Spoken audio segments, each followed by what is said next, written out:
नमस्कार साथियों, मेरा नाम हरीश कुमार है। मैंने पिछली वीडियो में अपनी एक ब्रीफ इंट्रोडक्शन दी थी जिसमें मैंने बताया था कि मैं कौन हूँ, कहाँ से हूँ और मैं क्या करता हूँ, what is my occupation and all. So आज मैं आपको बताने जा रहा हूँ थोड़े और एडवांस लेवल पे कि हमारा पॉलिटिकल सिस्टम इस टाइम पे कैसा है और किस तरह से हम लोग बेसिकली काम कर रहे हैं। तो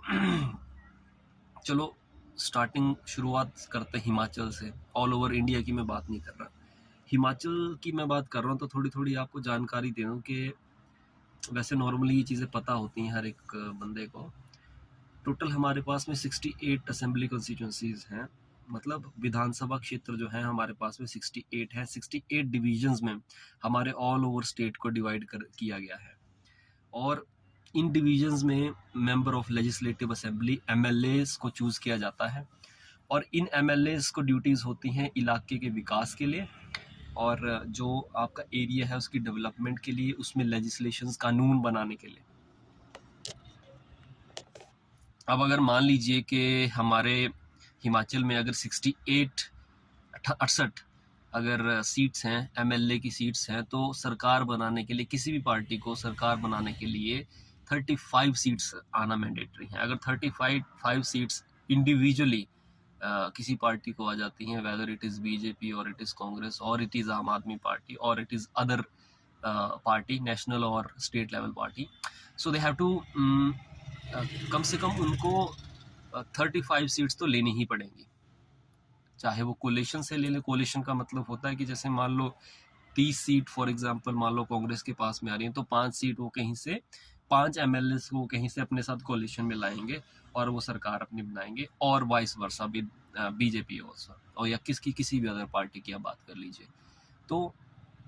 अब मैं यहाँ पे बोलना ये चाहता हूँ कि करंट सिस्टम कुछ ऐसा है कि हमारे हिमाचल में या ऑल ओवर कहीं भी स्टेट, कोई भी स्टेट आप लेके चल पड़ो, वहाँ पे क्या है कि पेट्रियार्की बहुत देखने को मिलती है, फेवरेटिज्म बहुत देखने को मिलता है। ये बहुत देखने को मिलता है कि यार अगर कोई एक कैंडिडेट, एमएलए कैंडिडेट है या कोई एमपी कैंडिडेट है, अगर एक बार एमपी या एमएलए बन जाता है तो उसको बार बार पार्टीज टिकट देती हैं। मैं एक पर्टिकुलर पार्टी की बात नहीं कर रहा, मैं मैक्सिमम हर पार्टी की बात कर रहा हूँ, सभी पार्टीज की बात कर रहा हूँ कि वो क्या करती हैं कि वो देखती हैं कि यार वो बंदा सीट कैसे निकाल सकता है हमारे लिए। पर बेसिकली अगर हम लोकतंत्र की बात करें तो उसमें होना ये चाहिए कि अगर मान लीजिए फॉर एग्जांपल, अगर मान लीजिए मैं एक एमएलए कैंडिडेट था, मैंने अपने सारी विधानसभा में मतलब बहुमत ली और मैं जीत गया, तो मैंने 5 साल में काम किया। अब 5 साल मेरे को मिले उस काम को करने के लिए। ये हो सकता है कि एक बार ही कोई मैंडेट दे दे। मान लीजिए 5 साल आपने काम किया, तो अगले 5 साल के लिए आप ये मान के चल पड़िए कि चलो ठीक है, आपको एक बार दोबारा मौका मिल जाता है। चलो आपने 10 साल का टेन्योर पूरा कर लिया, लेकिन फिर 10 साल का टेन्योर पूरा करने के बाद में एटलीस्ट कोई वहां से कोई और नेता उठना चाहिए मेरे हिसाब से। मतलब आप बिल्कुल इग्नोर मत करो। अगर फॉर एग्जांपल मैंने 10 साल यहाँ पे टेन्योर अपना पास किया है, मैंने एज ए एमएलए सर्व किया है हमारी कंस्टिट्यूंसी को, तो मेरे पास में बहुत सारी इन्फॉर्मेशन होगी, मेरे पास में बहुत सारा एक्सपीरियंस होगा उस कंस्टिट्यूंसी के लेजिस्लेशंस के रिगार्डिंग, डेवलपमेंट के रिगार्डिंग। लेकिन आप उसको एज ए सलाहकार रखो। मान लीजिए जिस बंदे ने 10 साल एज ए एमएलए लगा दिए तो उसने काफ़ी कुछ सीखा, तो उसकी सीख को आप वेस्ट मत जाने दो, उसको कंटिन्यू रखो आप अपनी पार्टी के साथ में, लेकिन उसको रखो एज ए सलाहकार। और बंदों को मौका दो, और जो लीडर जो एक पोटेंशियल रखते हैं उनको मौका दो, उनको उनके आइडियाज़ को इम्प्लीमेंट करने का मौका दो। तो ये मेरी पर्सनल थिंकिंग है कि बेसिकली हम लोकतंत्र के अंदर democracy, we are in democracy we are not building a king, but we are building a leader. So leader can be changed. Leader ऐसा नहीं है कि मान लीजिए आप एक बारी को, अगर फॉर एग्जांपल आप किसी सीएम को चुन लेते हो, किसी पीएम को चुन लेते हो, तो इसका मतलब ये नहीं कि आप पूरी उम्र के लिए उसको पीएम चुन लोगे। अगर पूरी उम्र के लिए, पूरी लाइफ के लिए अगर आप पीएम चुन लेते हो उसको, तो he is not the PM, he is not the democracy, but it is, ये होगा क्या, ये बेसिकली आप एक राजा बना रहे हो, आप राजतंत्र क्रिएट कर रहे हो, आप लोकतंत्र क्रिएट नहीं कर रहे हैं ना। लोकतंत्र में पॉसिबिलिटी है फ्लेक्सिबिलिटी की, लोकतंत्र में पॉसिबिलिटी है अमेंडमेंट्स की, और लोकतंत्र में पॉसिबिलिटी है लोगों के अपने पार्टिसिपेशन की, आइडियाज़ 100 आइडियाज़ आते हैं, उन 100 आइडियाज़ को कंपाइल किया जाता है, उन 100 आइडियाज़ में से बेस्ट 10 आइडियाज़ चूज़ किए जाते हैं और वो इम्प्लीमेंट किए जाते हैं। लेकिन करंटली जो ये थ्योरीज़ हैं, ये थ्योरीज़ ही बन के रह गई हैं, इनको प्रैक्टिकली इम्प्लीमेंट कोई नहीं करता। तो बेसिकली मेरे हिसाब से तो ये होना चाहिए कि फॉर एग्जांपल अगर मान लीजिए, और ऐसा भी नहीं है कि ये चीज़ें मतलब जो मैं बता रहा हूँ कि बहुत एब्सोल्यूट है, कई जगह पे ये फॉलो की जाती हैं, लेकिन फिर भी मेरा मानना ये है कि फॉर एग्जांपल आप ये रखो कि अगर एक कॉन्स्टिट्यूंसी में अगर एक एमएलए कैंडिडेट है, तो उस एमएलए कैंडिडेट के पैरेलल एटलीस्ट 10 ऐसे मेंबर हों जो कि कैंडिडेट्स एज ए कैंडिडेट्स आप उनको देख पाओ, और फिर उन 10 कैंडिडेट्स में से जो बेस्ट कैंडिडेट है उसको आप चूज कर पाओ।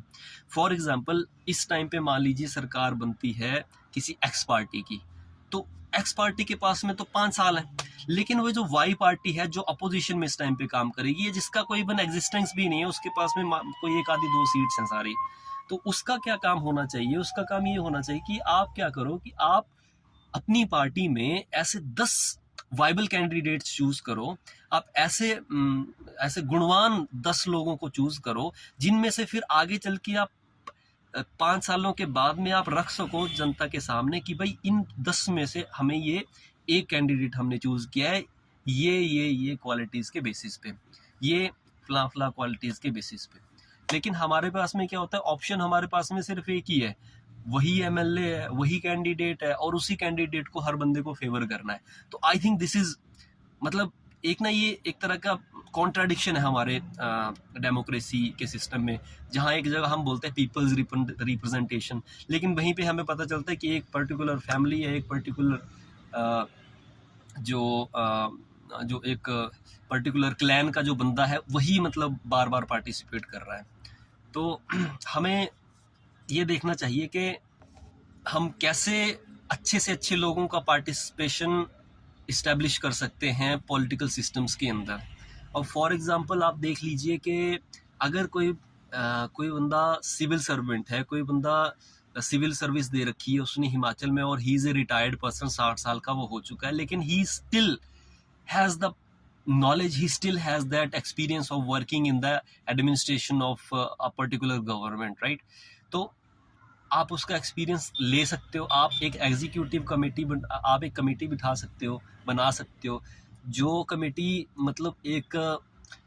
मेंबर ऑफ लेजिस्लेटिव असेंबली को असिस्ट करेगी। उसमें आप डॉक्टर्स रख लो, उसमें आप इंजीनियर्स रख लो, उसमें आप इनोवेटिव आइडियाज़ वाले बंदे रख लो, उसमें आप टेक्नोवेशंस वाले बंदे रख लो, एग्रीकल्चरिस्ट उसमें रखो, आप इन्वायरमेंटलिस्ट उसमें रखो, आप उसमें रखो ऐसा बंदा जो कि एक सोशल इन्फ्लुएंसर हो। आजकल इंस्टाग्राम, ट्विटर, फेसबुक, व्हाट्सएप का ज़माना है, तो एक ऐसा बंदा आपकी पार्टी में, एक ऐसा इंसान आपकी पार्टी के साथ जुड़ा होना चाहिए फंडामेंटल पिलर्स के रूप में, जो कि एक सोशल एक्टिविस्ट हो बेसिकली, जो एक सोशली लोगों को मोटिवेट कर सके, जो सोशली लोगों को एजिटेट कर सके, आपके आइडियाज़ को बेहतर लोगों तक वो पहुंचा सके सोशल मीडियाज़ के द्वारा। तो और जैसे कि और आप बोल सकते हो कि फिटनेस ट्रेनर्स हैं, तो फिटनेस के ऊपर मतलब बेसिकली हर फील्ड से टीचर आप अपनी उन कमेटीज़ में रख सकते हो। तो जब आप लॉ फॉर्मेशन करते हो, जब एक आप